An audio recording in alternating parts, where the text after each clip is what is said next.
Vis-à-vis de vos collègues qui vont arriver, quels conseils vous pourriez leur transmettre? Comme un passage de témoin. Comme un passage de témoin Vous savez bien, vous êtes professeur de PS, les relais ça existe, et alors? De ne pas chercher à tout prix à réagir du tac au tac quand on se sent un petit peu chahuté par l'élève. Donc de faire en sorte de gagner du temps en redonnant la parole à l'élève qui justement occasionne ce chahut, de manière à pour soi-même se donner du temps pour affiner sa réponse vis-à-vis du groupe et de manière à rester crédible aussi vis-à-vis du groupe. Ce serait ça. Donc pas réagir du tac au tac, se donner du temps et puis pour justement plus marquer cette position d'adulte et de personne qui est garant du groupe vis-à-vis de la classe. Et si jamais vous aviez un conseil, un seul conseil à transmettre à vos collègues qui vont débuter? Et ben je crois que c'est ce que je disais tout à l'heure, c'est vraiment de ne pas hésiter à aller voir les gens, à parler avec les gens, avec les collègues, avec les CPE, avec le proviseur ou le proviseur adjoint, vraiment tout le personnel de l'établissement pour voir quels sont les conseils qui peuvent être donnés. Et je crois que tout est bon à prendre. Et on a tendance tous à rester un petit peu enfermés dans nos salles de classe et à pas trop vouloir que ce qui s'y passe soit connu. Et si jamais vous aviez un conseil, un seul conseil à transmettre à vos collègues qui vont débuter? Et ben je crois que c'est ce que je disais tout à l'heure, c'est vraiment de ne pas hésiter à aller voir les gens, à parler avec les gens, avec les collègues, avec les CPE, avec le proviseur ou le proviseur adjoint, vraiment tout le personnel de l'établissement pour voir quels sont les conseils qui peuvent être donnés. Et je crois que tout est bon à prendre.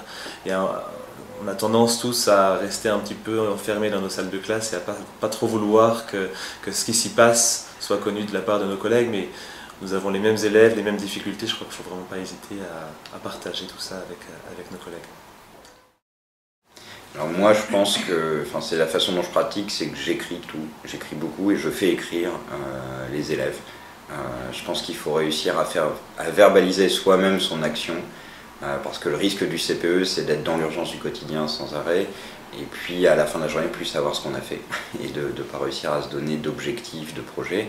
Donc j'écris vraiment beaucoup, tout ce que je dois faire, tout ce que j'ai fait. Et même les élèves, je pense que quand on les place dans une position où on les fait écrire sur un incident, sur un ressenti, ça permet de mieux travailler avec eux ensuite les choses, quoi. Les faire revenir, les faire reformuler, comprendre, tout ça. Donc moi c'est vraiment, l'écrit je trouve que c'est quelque chose d'essentiel et qui n'est pas forcément beaucoup pratiqué par les CPE en général je pense, mais aussi quand on est débutant on a beaucoup de choses à faire et on se dit qu'écrire ça va prendre du temps le soir, mais je pense que ça en fait gagner beaucoup pour le reste de l'année après. De laisser le temps à l'élève de réfléchir. C'est le conseil principal. Ça, et le deuxième conseil c'est d'être soi-même, parce que moi j'ai beaucoup appris justement à travailler sur ce que je voulais transmettre, puisqu'on transmet en tant que personne. Et donc c'est plus facile de transmettre quand on est nous-mêmes que quand on veut être un personnage et se dire qu'on est différent, ça marche moins bien. Vos collègues qui vont arriver sur le terrain, qu'est-ce que vous leur diriez? Qu'on n'est pas tout seul, qu'on a plein de collègues autour de nous et qu'il faut échanger, parler, dialoguer, c'est très important. Parce qu'on est tous confrontés à des difficultés plus ou moins grandes et donc il faut échanger. Je trouve que c'est très important, partager les informations, les cours, les documents, les expériences, ça aide énormément. Ce que je pourrais leur dire alors c'est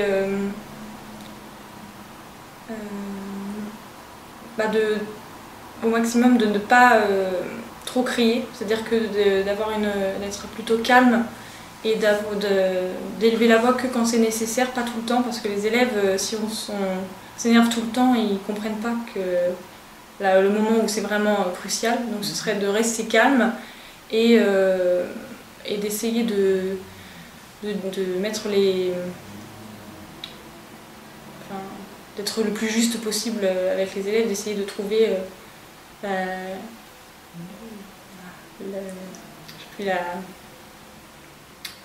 trouver la façon la plus juste de gérer les conflits et de respecter les élèves. Parce qu'ils le rendront bien. Pour que ça se passe mieux, ça se passait déjà bien, mais je me suis rendu compte que j'avais pas besoin d'être aussi rigide, aussi bien dans mes consignes que je pense même dans mon attitude ou dans ma posture. J'étais assez, on va dire, un petit peu tendu et je pense que ça se ressentait auprès des élèves. Donc je me suis relâché un petit peu et vu que j'avais la main mise sur les classes, ça n'a pas posé de problème. Et par rapport à vos collègues qui vont arriver en septembre, c'est justement ce que vous leur diriez? Oui, parce que ça m'a quand même rassuré au départ de faire ainsi. Je voulais volontairement pas laisser transparaître grand chose, voir aussi qu'il y avait une barrière entre les élèves et moi et qu'il fallait de toute façon qu'il y ait un respect et qu'ils le perçoivent rapidement qu'il y a une forme d'autorité de toute façon.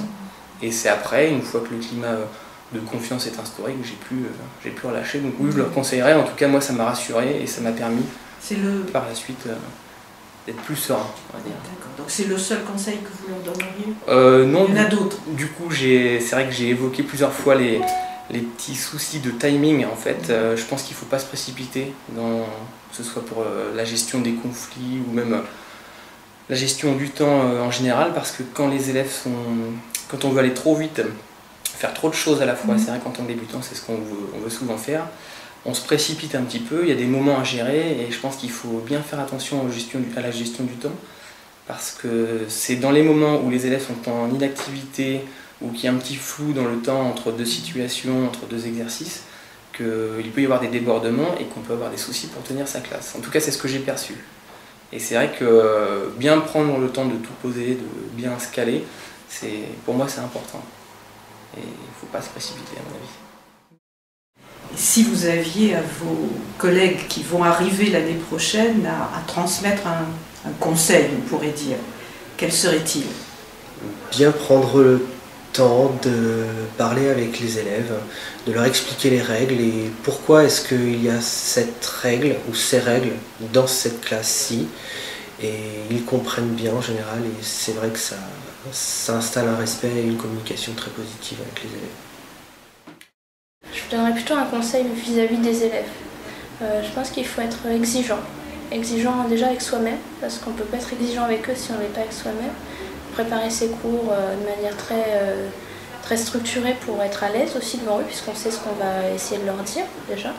Et puis être ferme mais en même temps bienveillant avec eux pour essayer de les faire progresser chacun vers le savoir et vers la vie de tous les jours.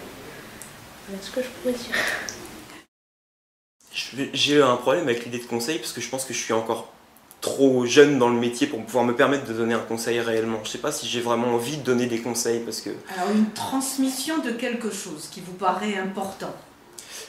La chose que je pense avoir le plus apprise cette année, c'est l'humilité en fait, bizarrement. C'est-à-dire qu'ils vont sortir comme moi cette année d'un CAPES, qui est un concours très difficile, avec un niveau élevé, et il va falloir apprendre à mettre ça de côté et reprendre les choses avec un petit peu de recul, se demander qu'est-ce qu'on peut faire à notre échelle, ne pas, comme je l'ai fait, ne pas se lancer dans des projets énormes dès le début de l'année parce qu'ils vont forcément se casser les dents, et puis au mois d'avril ils vont commencer à pleurer tous, comme je l'ai fait aussi. Mais l'humilité, je pense que c'est ça qui est le plus important pour une première année. Moi je pense que c'est important en fait qu'ils soient sûrs d'eux, même si des fois, parce que c'est arrivé moi où l'année dernière j'étais vraiment déçue parce que les élèves ils m'avaient pas écouté et ils m'avaient pas écouté et puis on est déçus et puis il faut pas lâcher les bras parce que c'est pas parce qu'une heure ça s'est bien mal passé que la fois d'après ce sera la même chose. Et le plus important c'est avec l'équipe pédagogique, il faut parler avec l'équipe pédagogique. Qu'est-ce que vous appelez parler avec l'équipe pédagogique? Je veux dire avec les collègues, si on a des soucis avec un élève, je pense que c'est plus fort quand on est tous ensemble, les profs ensemble, que si on est toute seule ou tout seul.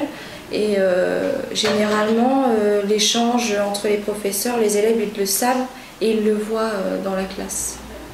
Et moi, ça m'est déjà arrivé l'année passée qu'un collègue d'atelier qui les ont beaucoup plus d'heures, passent dans ma classe et puis qui leur disent, enfin, qu'ils les responsabilisent un petit peu plus et puis qu'ils leur disent qu'on était tous ensemble et qu'il n'y avait pas de raison qu'ils soient plus agités dans une matière que dans l'autre, par exemple.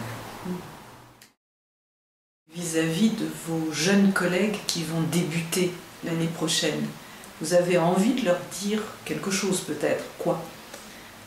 Qu'il faut qu'ils se fassent plaisir, parce qu'on vient en cours et on fait cours avec des élèves parce que on a envie, donc à nous de montrer qu'on a envie de faire cours avec eux et qu'ils osent faire des choses, qu'ils n'aient pas peur de rester dans leur petit coin tout seul.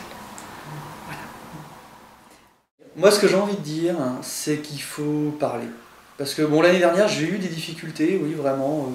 La classe de 5e, c'était pas simple. Vraiment, j'ai eu des moments, des cours très difficiles où je sortais avec la boule dans la gorge, ce genre de choses.